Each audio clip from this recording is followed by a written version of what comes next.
weeks going through names and numbers, which is appropriate because the book in English, Bamidbar, is called Numbers. And so 2 solid weeks of census taking, and now the good stuff. The stories, some of my favorite stories, and I know some of your favorite stories too, from Torah are found in the book of Numbers. We're not at the part with the talking donkey yet, or spies, or ground opening up to swallow rebels, but we are at the story, famous or infamous story of Miriam and gossip. Dun-dun-dun. So I wanted to read a tiny bit of the story of Miriam, who, as you remember, does a little gossiping, a little lashon hara for Miriam, of course, the sister of Moshe, of Moses,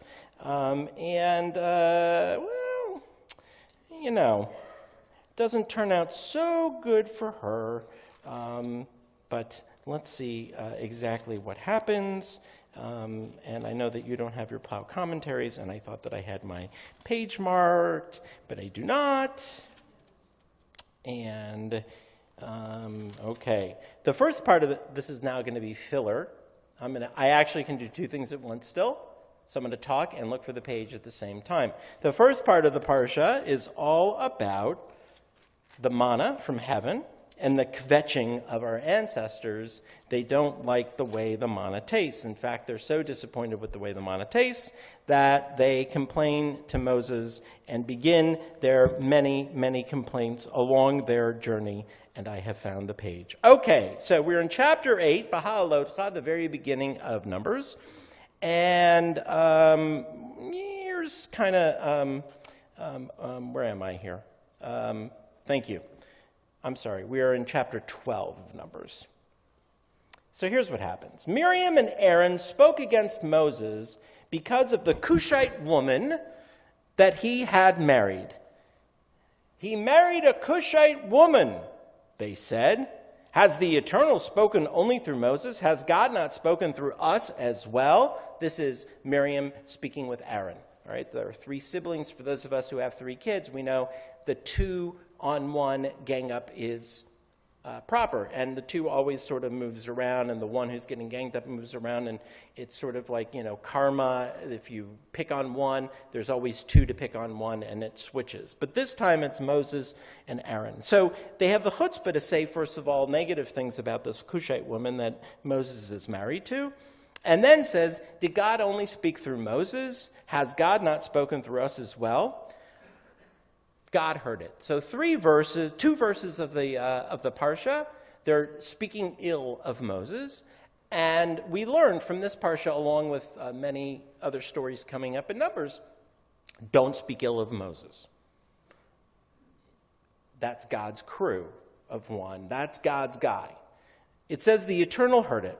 Moses was, it says, a very humble leader. And Moses, actually, we all know from religious school growing up and all of the studying and learning that we've done about Judaism, that the greatest attribute given to Moses is that of humility, that he's very humble.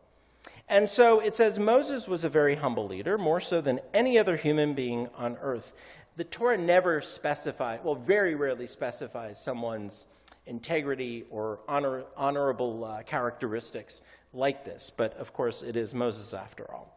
To say that he's not only humble, but more humble than any other leader, any other human being, let alone on earth. Suddenly, the Eternal One called to Moses and to Aaron and to Miriam. There's trouble now. And Moses and Aaron and Miriam come together. And God comes down in a pillar of cloud and says, Aaron and Miriam, this is in front of Moses. The 2 of them came forward. Moses stayed back a little bit, and God said, listen to what I am saying. It's a little fancier here. I'm a little bit more colloquial, but basically God is pulling the, you 2, get over here. And he says, hear what I am saying. When prophets of God arise among you, I make myself known to them in a vision. I speak with them in a dream. Not so with Moses. He is trusted throughout my household. There's a lot of commentary on what God meant by my household, but it's as if God is saying Moses is sort of like an angel. He's on that level, above anyone else.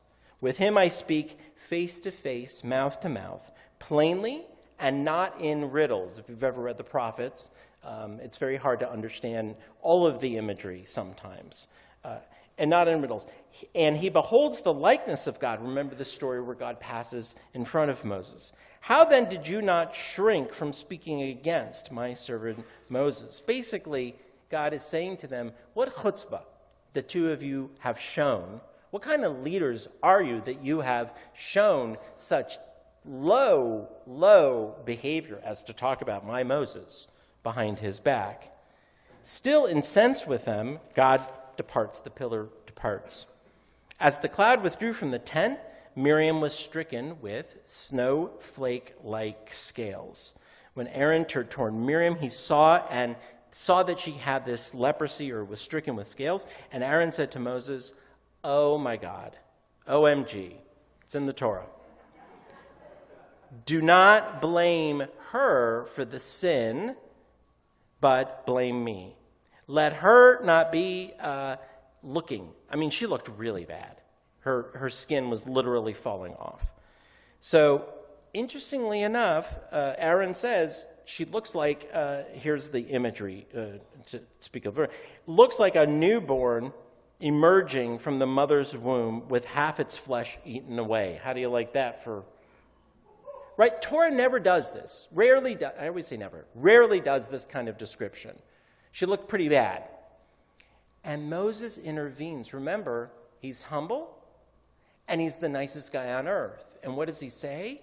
He says one of the most profound healing prayers. That's 4 words. He says 5 words. El na rafa na la. God, please heal her, please. So this mensch of a guy, Moses, knows what's going on, knows that these two have been gossiping about him, speaking ill of him, and then sees Aaron's reaction to what Miriam looks like with this leprosy that she has, and then intervenes, and in 5 words asks God to heal her. It's an amazing story, and it's very profound, and while we joke about children and having 3 kids and the ganging up, it's a very powerful message, speaking mostly to the character of Moses. So I want to read a little bit of commentary and send you away with a thought on this Shabbat as it pertains to what we've seen in our country on the news. Nothing else is going on, by the way, except for Samantha Bee and Roseanne Barr, apparently. These two have now become the most important people in our country. Hence, the amount of news coverage, tweeting and the like, about the two of them for saying really awful things about other people, which is the same as what happens in this week's Torah portion, with the exception that it's not Moses and Miriam and Aaron, but it's so cosmically challenging, if you will, but I think very bizarre in some ways. Like we're getting a message here that this is the week when Roseanne Barr tweeted some incredibly terrible things, and then Samantha Bee, a talk show host, a comedian, said some equally terrible things, and all week it's been about, moral equivalency and who is better. I think our country is in trouble. And so the cosmic part is, this is the Parsha that we get this week, and so I think there's something to be learned. So let's see if we can learn. This is from Rabbi Joseph Telushkin. Many of you have heard of Rabbi Telushkin. He's written many books. He's a very smart Jew. He says the following. He says, the most famous event in Bahalotcha is the punishment that God inflicts on Miriam, Moses' sister, for speaking ill of him with Aaron. We just read it in Numbers 12. God confronts them. That's a light way of putting it. I mean, can you imagine what it felt like to be Aaron and Miriam when God says, the two of you get over here? I mean, it's hard enough when our parents do that to us.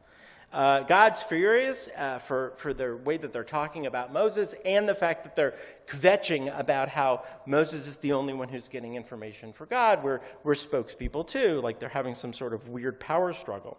Aaron then, as we learned, appeals to Moses, who says, El na rafa'na la. Okay, great. The rabbis, Rabbi Telushkin teaches, see in Miriam's suffering a punishment for the grave sin of Lashon Hara, of gossip. Elsewhere in the Torah, we learn, do not go about as a talebearer among your people. That's in Leviticus. The rabbis understand these laws as forbidding one from saying anything negative about another person, even if it's true, unless the listener has legitimate need for this information. So, in other words, it's like it sounds. Like, you can't say something negative about another person. And by the way, I don't want to be vitriolic here. We all gossip. We all speak ill of other people. We all do it. If you don't do it, you're 1 in a billion. I mean, right? We do it. But this is our warning. I mean, we need to think about our words carefully, especially as apparently our pop culture and the like are, getting flushed down the toilet right now. He says, the rabbis understand this. You can't say anything negative about someone, even if it's true, unless you're sharing information about someone, like medically related, that someone needs to know, or emergent information where it's urgent for someone to know this information. In the Talmud, we learn the rabbis compared a gossiper, someone who gossips or speaks ill of someone else, to a murderer. And that's in Tractate Aruchin, for those of you who want to look it up. It's too irrevocable. You remember the image the rabbis give of it's sort of like taking a down pillow and popping it, and all the feathers go everywhere.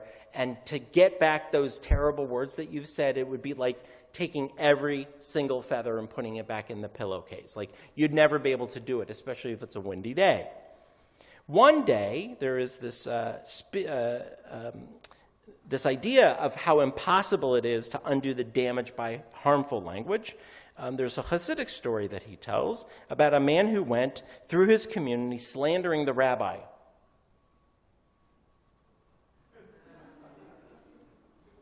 This is the next lesson about don't slander the rabbi, even if it's true. One day, feeling very remorseful, the man who was spreading terrible gossip about the rabbi begged the rabbi for forgiveness and said he was willing to do penance, he would do anything.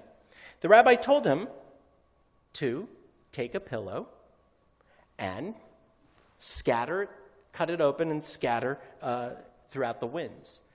And as I said, in this story we learn, the punchline is, go get the feathers, right? Like, that is one of many examples of midrashim, rabbinic commentaries, and anecdotal information we have that you can't ever, as it were, put the genie back in the bottle.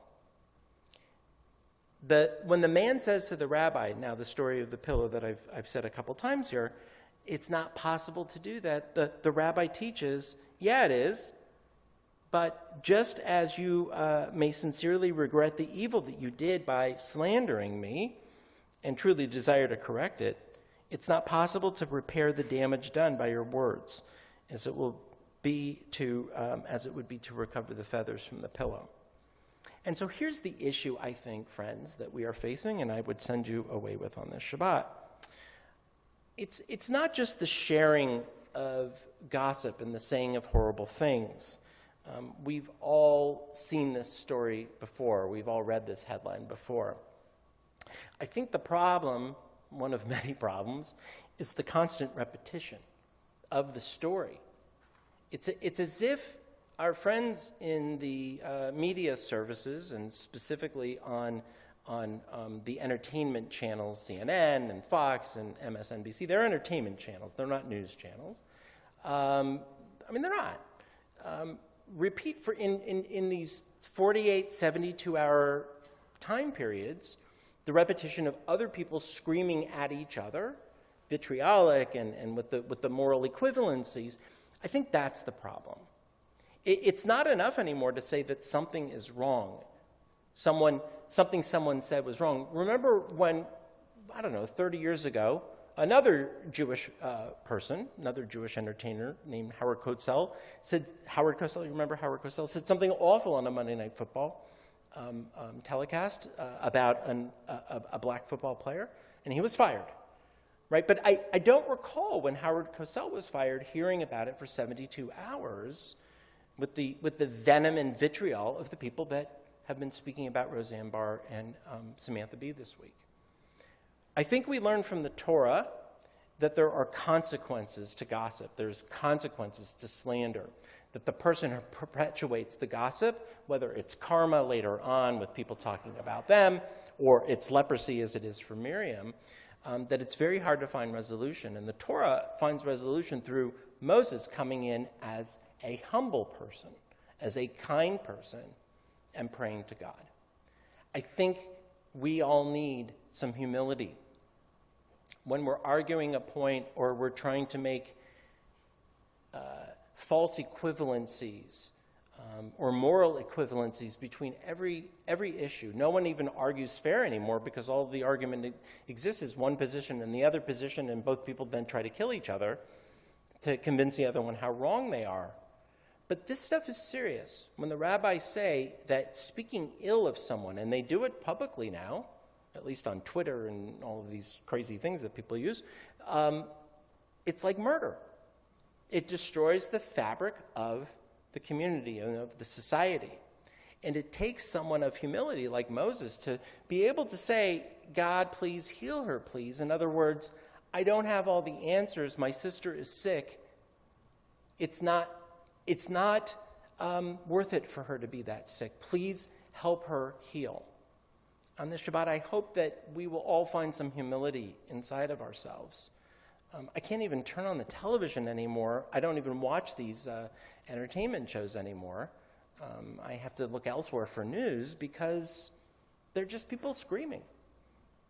Screaming facts that aren't necessarily true, screaming opinions, and not even telling a story anymore. The news isn't even a story anymore. It's vitriol and venom and anger. There's no humble people anymore, I'm worried. So to think that doesn't have an impact on us, I think is folly. It does have an impact on us. I receive phone calls during the week, not every week, thank God, but sometimes if people have difficulty understanding some of our policies or procedures at camp or at temple, it's as if I'm speaking to someone on a talk show.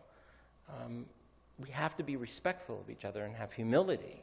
And we have to say it over and over and over again because what's happening in our country is not acceptable.